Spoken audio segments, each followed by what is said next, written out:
এখানে জার্মানিতে এত বছর থাকার পর একটা জিনিস বুঝেছি, এখানে কাজ শেষ হয় না। যদি জব করো তো জব করলে মানে বাইরেই অর্ধেক সময় কেটে যায়, যাওয়া আসা কাজ, তারপরে এসে আর কোনো সময় থাকে না। আর যদি ব্যবসা করা হয় তাহলে তো কাগজের কাজ শেষ হবে না। মানে পোস্ট বক্স সবসময় ফুল থাকবে। কী চিঠি আসবে প্রতি সময় আপনাকে আতঙ্কে থাকতে হবে, কারণ ল্যাঙ্গুয়েজের একটা ইস্যুস থেকেই যায়। তো এই সকাল থেকে বসে আজকে কাজ শেষ করা মানে কত করেই যাচ্ছি, বয়স হয়ে গেছে, সে কবে থেকে এসছি আর এই করে জানো করেই যাচ্ছে। তারপরে উল্টোপাল্টা কিছু কাজ করতে করতে এই হেয়ারের এই লরিয়ালের এটা পেলাম, এদিকে একটু মন লাগাচ্ছি। তারপরে ভাবছি যে একটা ফেসের একটা স্পেশাল নিজের জন্য কিছু বানাবো, অর্গ্যানিক ওয়েতে, হার্বাল দিয়ে, প্রোডাক্টস দিয়ে। তো এই সব এত এত নোটস, এত এত।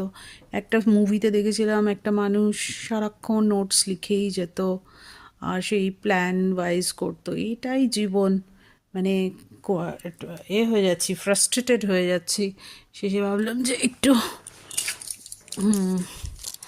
এই এই ক্যাপসুলগুলো খুব ভালো, ভিটামিন এ, এগুলোকে ইউজ করা যেতে পারে।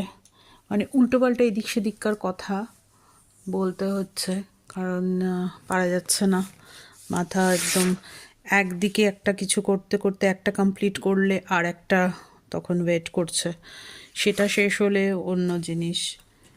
তো এর কোনো নেই। ওয়েদার ভীষণ গ্রে, একদম অদ্ভুত বাইরেটা। কলকাতার থেকে এসছি রিসেন্টলি, ওখানে এত শব্দ, নিস্তব্ধ। এখানে এখানে কোনো সারা শব্দ পাওয়া যাবে না মানুষের, এরকম ব্যাপার। এই হচ্ছে, যারা কলকাতায় বসে থাকে তারা ভাবে যে এখানে কত মজার, কত আনন্দের। আর আমরা যারা এখানে বসে থাকি, ইনফ্যাক্ট সব জায়গারই অ্যাডভান্টেজ আর ডিসঅ্যাডভান্টেজেস আছে, কিন্তু এখানে আমার মনে হয় না। আস্তে আস্তে ইচ্ছে করছে যে প্যাক আপ করা বেটার হবে, কারণ এই কাজ করতে করতেই একটা সময় ফুরিয়ে যাবে। তো এখানকার মানুষ যারা জার্মানিকে ভালোবাসে আর যারা কলকাতাকে অপছন্দ করে, তারা সব সময় খুবই ডিমোটিভেট করে যে খবরদার ওখানে যাওয়ার কোনো মানে কে যাবে ওখানে।